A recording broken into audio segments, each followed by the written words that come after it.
Pues hola a todos, ¿cómo estáis? Soy Trufaul, bienvenidos a mi casa, bienvenidos a mi canal, un día más, en un día que, bueno, no tenía pensado subiros nada esta noche, pero he visto el desastre que ha ocurrido esta tarde, pues digo, venga, me voy a animar, voy a acabar de escribir este texto y lo voy a subir para que vosotros pues podáis dar vuestra opinión en comentarios y me digáis qué tal, o que al menos qué pensáis. Para algunos, la portada que hoy he escogido os parecerá una cosa extrañísima, digna de mi canal, o bien un clickbait. Pues no tiene nada que ver con eso. Está muy bien buscada la imagen, también gentileza a los amigos de Top War, pues que también me he servido de una parte de su texto para poder hacer la reflexión que hoy os quiero dar.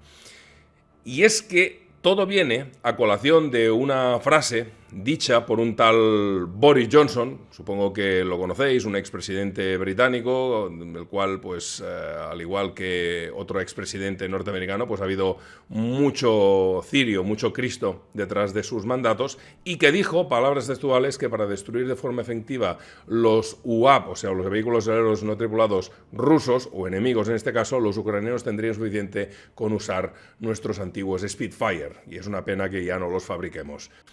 No es una broma, es que lo dijo literalmente, así como muchísimas otras majaderías que haría o diría durante toda su carrera como presidente. Algunas cosas también haría bien, obvio, se supone, o al menos no lo he seguido lo suficiente, pero al menos eso sí que es una majadería. Pero si lo pillamos con pinzas de forma no literal y ampliamos el contexto de la frase, dejando de lado quién es el personaje y por qué lo dijo, ¿por qué demonios se hizo esa comparación? ¿Por qué usó esos Spitfires de hace 80 años y que les iría muy bien a los ucranianos para derrotar a los rusos? ¿Era algún tema de vejación? ¿Era algún ejemplo de algún tipo de nacionalismo británico? ¿O qué? El caso es que si hablamos de este bonito, ¿por qué no? No me gustan más los alemanes, pero sobre todo las últimas versiones de los Spitfire son realmente preciosas, sobre todo las de 5 palas. Se construyeron un total de 20.351 Spitfires, incluyendo, como no, pues uno de los que sale en la foto, pues que es una versión de entrenamiento de 2 asientos. A día de hoy existen entre 44 y 53 según las versiones que siguen volando. En Gran Bretaña se ha entrenado infantería ucraniana. Se ha dado ayuda de toda clase también a Ucrania. Pero si pudiera mandar un puñado de Spitfire sería una locura. Yo creo que sí o no, según de lo que estemos hablando. Y os lo voy a argumentar. Solo hemos de ver todo este tema de friquismo, de puro friquismo, no como de la forma literal que le había dicho el presidente británico, sino por otro lado, el lado de los números, el lado de que le gustaría a mi amigo David Díaz. Fijaros que un Spitfire de su última versión, la MK24, o por ejemplo, hablemos de la MK9E, que iba armado con iba armado también, iba muy bien armado, pero iba equipado con un motor Rolls-Royce Merlin 66 de 1.575 caballos de potencia, alcanzaba unos 650 km por hora a algo más de 12.000 metros. Poca broma con eso, poca broma por lo que es y por la capacidad de combate que puede generar. Montaba ciertamente un armamento imponente en la época y también lo sería ahora si se tratara de otro tipo de avión. Yo os puedo asegurar que con un par de cañones de 20 milímetros en el aire, con 120 cartuchos cada cañón y 2 ametralladoras Browning de 12,7 con 250 balas o disparos en cada ala, la verdad es que sería una muy buena opción para cargarse cualquier clase de dron. Por ahí va un poco el asunto. Hubo opciones también en esos Spitfire de armarlo con 4 cañones de 20 milímetros para poderse enfrentar a esos futuros bombarderos soviéticos que osaran pasar de la frontera alemana, pero también hubo otras versiones más interesantes con, como os he dicho, ametralladoras de 12,7, pero también algunas que sustituyen este cañón por 2 ametralladoras de 7,62. Esa también nos podría ser muy interesante hoy en día en un avión, por la sencilla razón de que podría generar un suficiente cúmulo de balas para poder efectivamente derribar esos objetivos que son los drones. Para los que sois frikis como yo y os gusta el pensar y habéis pillado un poquito la idea de la reflexión que hoy os quiero hacer, está claro que un Spitfire o algo parecido no tiene nada que ver a un Su-25 o un MiG-29. Juegan en diferentes ligas y son para diferentes cosas. Pero Os avanzo un poco lo que viene después. También hubo en Vietnam un avión llamado Skyrider y tenía su función y tenía su velocidad por alguna cosa. Pues voy por aquí, pero sigo. Fijaros que aún no hemos visto en Ucrania, veremos si aparecen los MQ-9 Reaper.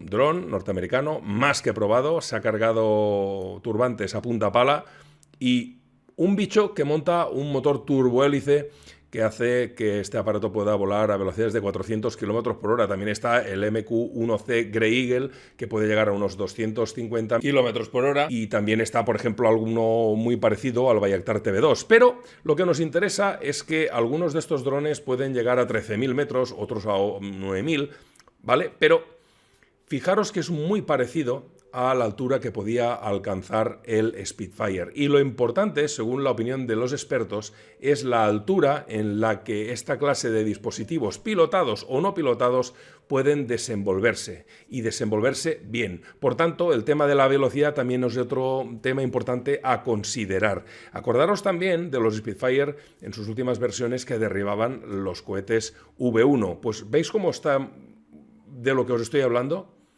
Velocidad, altitud, todo es importante y nada es desdeñable.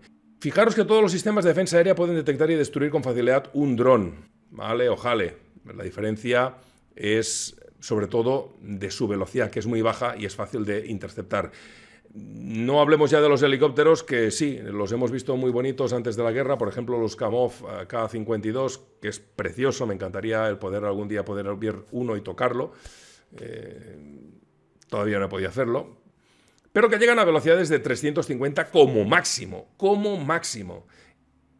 ¿Veis cómo no es adecuado un helicóptero para cargarse algún dron, a no ser que lleve misiles aire-aire, que es poco adecuado y encima nunca un helicóptero lo veremos volando a alturas de 7.000 o 8.000 metros? Eso es imposible, y menos armado. En cambio, un antiguo caza o algo parecido, vamos tomando un poco de cuerpo, sí que podría hacer ese trabajo de derribar, de encargarse de los drones. Sobre todo, volvemos a repetir, si armara esas armas pequeñas de 7,62 milímetros ya bastan para hacer ese trabajo perfectamente, creando nubes de balas y acabar con cualquier amenaza. La carga de munición de un Spitfire de 280 proyectiles y 500 para sus armas pequeñas, pues hombre, la verdad es que podría hacer perfectamente. Alguno podréis decir, bueno, es que claro, es que un F-22 tiene armamento aire-aire y también carga 400 proyectiles en su Vulcan. Sí, claro, y el bonito Su-35 también podría encargarse de esos drones, digamos, malos, porque tiene armamento aire-aire, cañones. Bueno, pues si no lo están haciendo es por alguna cosa. Además, el F-22 descarga su munición, porque el Vulcan dispara muy rápido y en cambio el soviético va un poco más lento.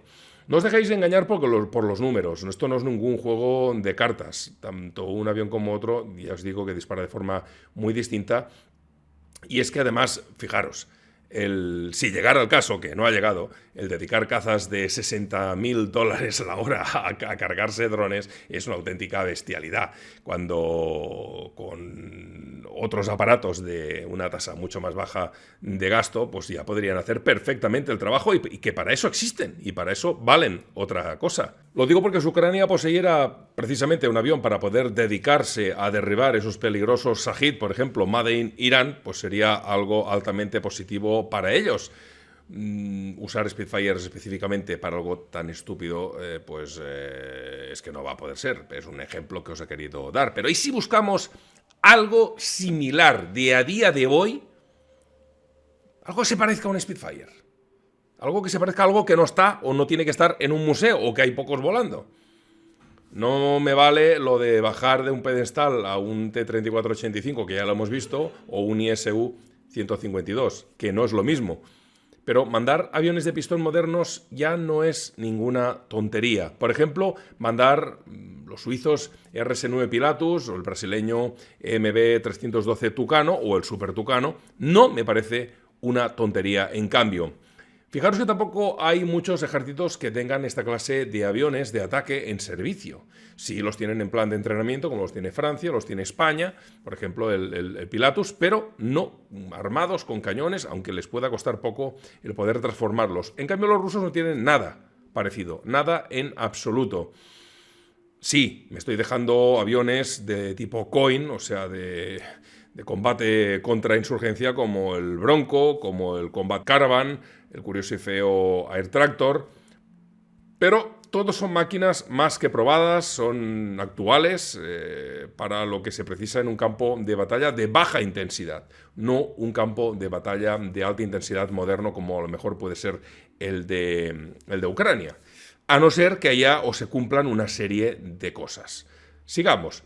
Aparatos como el Super Tucano y que van equipados con motores turbohélice, por ejemplo el Pratt & Whitney que monta el PT6 A68-3 de una potencia de 1600 caballos y que literalmente lo propulsan a una velocidad de más de 550 metros cuadrados y techos de servicio sobre los 10.000 metros, no es lo mismo que un Spitfire y menos el de las últimas versiones, pero bueno, podría ser o podría verse en un futuro en un campo de batalla como el ucraniano.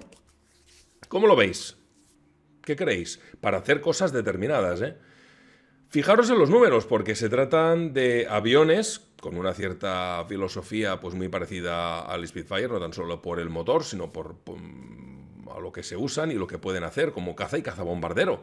Está claro que el brasileño ocupa nuevos equipos de visión nocturna, no se pueden comparar con antiguos, sistemas de armas digital tampoco, sistema de visualización de datos para el casco en el piloto mucho menos, asientos eyectables, no es lo mismo que saltar en paracaídas y muchas otras cosas que mejorarían enormemente esas capacidades de supervivencia, no tan solo del avión, sino también de su piloto. Y sobre todo en un campo de batalla, digamos, más o menos moderno, lleno de mampas, lleno de misiles, lleno de toda clase de cosas que harían pues, que ese avión pues, estuviera en peligro siempre desde que se levantara de las pistas. Las defensas rusas, vistos los últimos acontecimientos, no son a priori lo que a mí y a muchos de nosotros se nos ha vendido durante muchos años. La verdad es que no puedo entenderlo, aún sigo sin entenderlo y seguramente se terminará el conflicto y habrá muchos años para reflexionar sobre lo que ha ocurrido y por qué ha ocurrido. Fijaros después, además, que esos actuales aparatos de tipo Coin pueden cargar una panoplia de armas realmente impresionante, incluyendo pues, bombas guiadas por láser, bombas tontas también, contenedores de cohetes, cañones, misiles, iluminadores para otros aviones. Realmente se puede hablar de que pueden hacer muchas cosas. Pero recordemos que si no hay un control absoluto del cielo, estos aviones anti-insurgencia son muy vulnerables, aunque ciertamente van deprisa. No son los drones, no solo serían los drones el objetivo a medio o largo plazo de estos aviones, visto lo visto en esta guerra de Ucrania, que empezó de una forma y parece que está yendo de otra ahora. Veremos qué ocurre, pero el objetivo, ya os digo, a medio plazo, donde estos aviones hasta incluso podrían atacar el suelo, pues como puede hacer un helicóptero, que también pues estamos viendo una manera de operar que nunca habíamos visto lanzando cohetes de forma indirecta, que es una verdadera maniobra espectacular. Vemos como pequeños objetivos son alcanzados por disparos certeros de esas municiones guiadas, municiones merodeadoras, por la precisión que están mostrando esas armas occidentales. Eso puede ser una de las causas de que esté en evidencia toda esa defensa aérea rusa. Podría ser. De nuevo se demuestra que en la guerra la movilidad es la clave y en esta de Ucrania lo está siendo. Tanto si tenemos un enemigo enfrente más poderoso que nosotros, en lo que buscaremos una velocidad para que no nos alcance, como si también pues lo que queremos es sencillamente pues hostigarle y llevarle a lugares donde a nosotros nos venga bien, campos de mina o lugares donde concentremos varios cohetes para cargarnos a diversos tanques, como ya harían los finlandeses en la Segunda Guerra Mundial, en la Guerra de Invierno contra la antigua Unión Soviética. Repito, muchos especialistas lo dicen y estoy también de acuerdo. Si no disponemos de municiones antidrón inteligentes, los cañones de 30 milímetros o más hemos visto, o se ha visto, que no proporcionan la suficiente densidad de fuego para derribar determinados objetivos aéreos. Os estoy hablando de armamento de 30 milímetros que no sea específico antidrones de tipo canister o algo parecido, munición inteligente, que es así, que es capaz de hacerlo. También otros medios rusos están empezando a alabar algún sistema que otro de esos que anuncian nuevo, de 57 milímetros, un poco volviendo al pasado y recuperando esos cañones de gran calibre y que, usando pues munición adecuada, pues sería capaz de cargarse todos los UAVs ucranianos que les puedan lanzar. Pero a día de hoy no lo están haciendo y a las pruebas me remito de lo sucedido en estos últimos días en los 2 aeropuertos que han sido alcanzados por vetustos drones del año de la castaña. También es un momento para hacerse la reflexión de dónde está esa guerra electrónica rusa, qué es lo que pasa con toda esta historia. También lo podemos comentar otro día con algún invitado. Y vuelvo a insistir en el que en muchas reflexiones, como uso también textos rusos que no nada te parece al final de lo que yo también os hago reflexionar, sino por eso os pongo los links al original para que podáis ver lo que yo hago y lo que hacen ellos, y que agradezco mucho su trabajo y por eso me dieron permiso para poder hacerlo, para poder compartirlo. Lo que quiero hoy terminar diciéndoos, esperad, es un avión propulsado por turbohélice con simples ametralladoras o cañones modernos deja de ser a priori una decisión absurda para pasar a ser algo a tener en cuenta. Pero fijaros que si Rusia no está empleando esa guerra electrónica, pues me lo había dejado. Ucrania tampoco lo está haciendo.